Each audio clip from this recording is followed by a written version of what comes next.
The Life of Lord Mahavira, Always Concentrate Inside, Part 4 of 5 on Between Master and Disciples.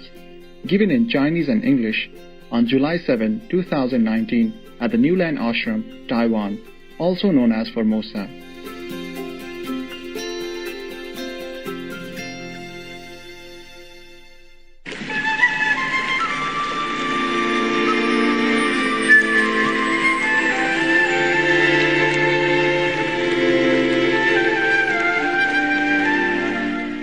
So now, in India, they built such a temporary house for people when they went on pilgrimage to take a rest. Nah? Some people do take care of that kind of house, and they provide blanket, provide coal to make fire, for people who pay for it. I did not have, so I just stand behind the group, and I have a staff. I pick a wooden branch somewhere outside and I use it to walk, because it's very good for you to use it to walk on a muddy road or a very, very broken road, or climbing high mountain, or going down when it's slippery in the rain. The staff is really like your third leg. It stabilizes you. If you don't have an umbrella, you use the staff, or you use an umbrella. Whatever it is, you must have it if you walk in the Himalaya region, okay? That's why you see many monks, they also have a staff like that. It's also a necessity. It is a necessity. It's not like an obligation, or it's not listed in a precept or anything. It just, you need it, okay? Yeah. Or maybe sometime if you encounter a snake or something, you gently use it to shift him, to inside the bush or something, and let him go. Huh? Gently, because he's fast also. And, I forgot. Okay. I mentioned these rooms, these temporary housing for the pilgrim, because you're not allowed to stay anywhere more than 3 days. And further on, you go to the Rishikesh, the top region, where many temples and ashrams were built. The Beetle, they went there also. They went there to one of the ashram of the Maharishi, the one who can levitate. So that's their master, They went there. I wonder how such a group of youngsters would venture into Himalaya in the Rishikesh region. I guess they had some yearning. They probably heard famous yogi story and wanted to practice meditation or something, learn some spiritual knowledge or something, so they went there. Because many yogis were there, many masters were there. Some of the masters of the great Bears lineage went there, like Master Kirpa Singh, one of the disciples of Master Baba Sawan Singh is Kirpa Singh. He went there to do retreat for some time before he came out to be a master in one of the Indian branches of Inner Light and Sound method. Shabda, they call that in Sanskrit. In Sikhism, Shabda means sound, heavenly sound. And they call the light, the knowledge of the Lord, Nam, in the true knowledge, true name. Yeah. That's why we have this Sakhan region where Nam came from, where the Shabda also emerged. Okay, that's what they said. That's what they taught. That's what they believe. So if you rely on this Nam and this Shabda, you will go back to that original region. That's why, right, sister? Wow, you are really a good supporter, aren't you? Anything I ask you, right. Are you sure it's true, or it's just the Indian style? Whatever. Huh? It's absolutely correct, Master. It's true, yeah? Because in India, if you ask the direction, just go straight ahead. Just straight ahead. And even they say no, it's like this. Yes, this is yes. Okay, so be careful. When you go there, don't misread the signal and make trouble for yourself. But the Indian people, they are very kind, very gentle, generous, very charitable in their heart. too good. They're too good. Too generous, too kind, too trusting. They're very trusting nature.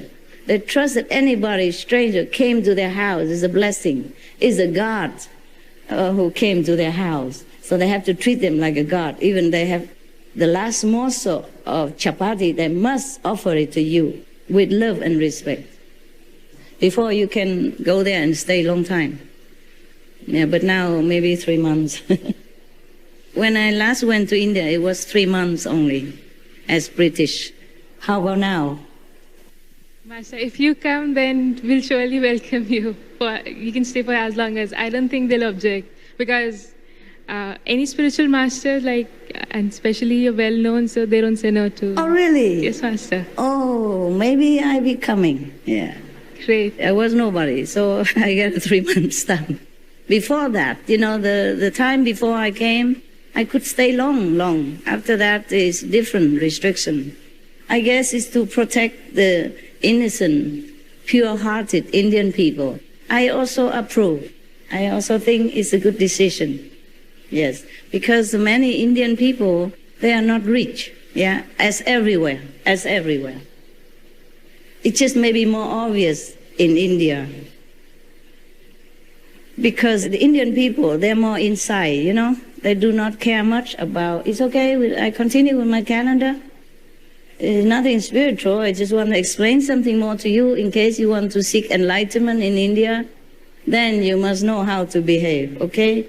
You don't just go into any house and eat anything they offer without returning something, without giving some money. Because maybe they give you a banquet but they have nothing else to eat later on.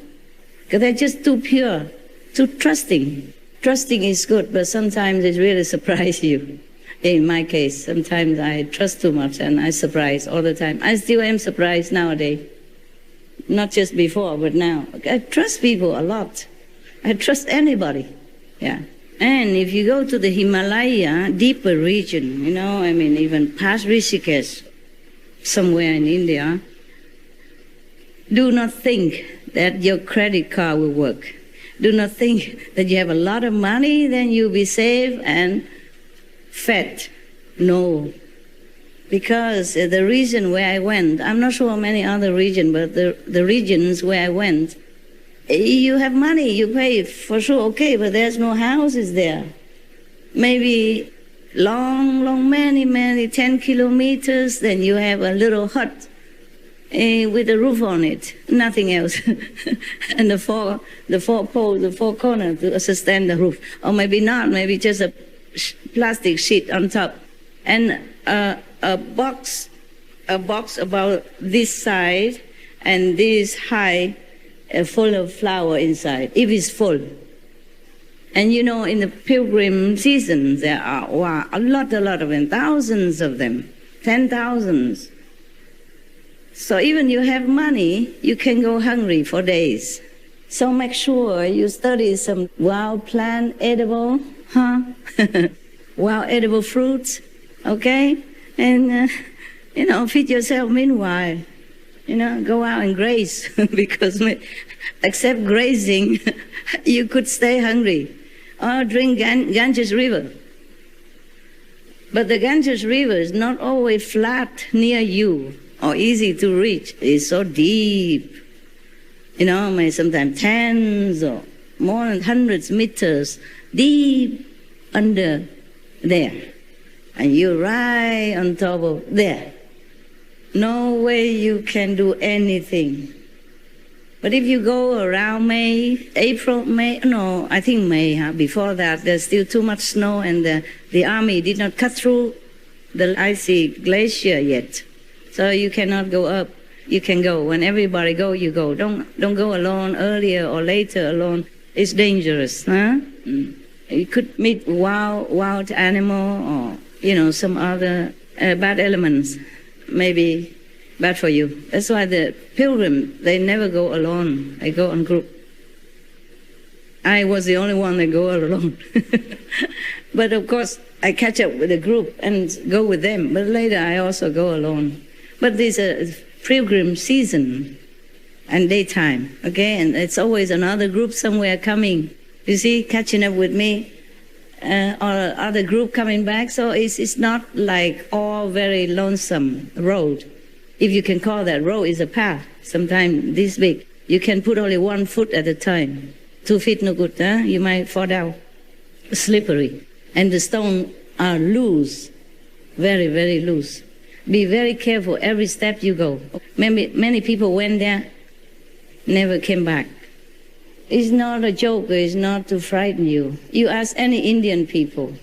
Many Indian people don't dare go to Himalaya. Is right, sister? Normal people don't go to Himalayas because it is very difficult trek. Yeah. And they don't return. It's dangerous, yeah. Yes, ma'am. 예, 히말라야를 혼자서 가실 때는 뭔가 그 내적인 어떤 절박감이나 또 간절함이나 뭔가 있었을 것 같은데. Make it short. 예. The way Master went to the Himalaya, there is a reason why. Oh, she asked why I went to Himalaya? Yes. She still doesn't know? Tourist, okay? Looking for Buddha. Yeah, some people go looking for cities or famous place. I go looking for the Buddha. I'm a Buddhist tourist. Yeah, looking for God. 신을 찾을 때는 부처님을 찾을 때는 어떤 그 간절함, 간구하는 그 있지 않았을까?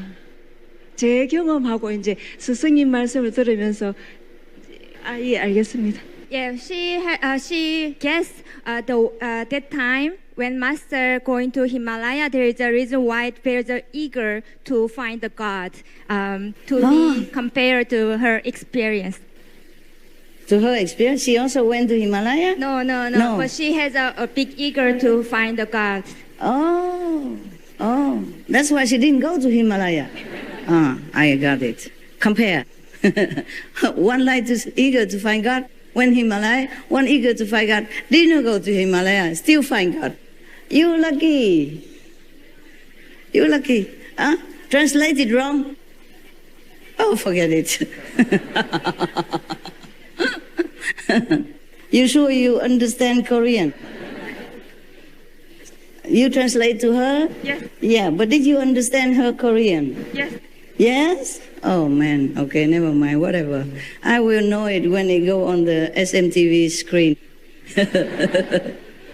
Don't worry, okay? We all understand inside, and that's important. No need language too much. Otherwise, there are thousands of languages in the world. We never had enough time to learn, even from the time we still drinking milk until the time we die. We never had time to learn all that.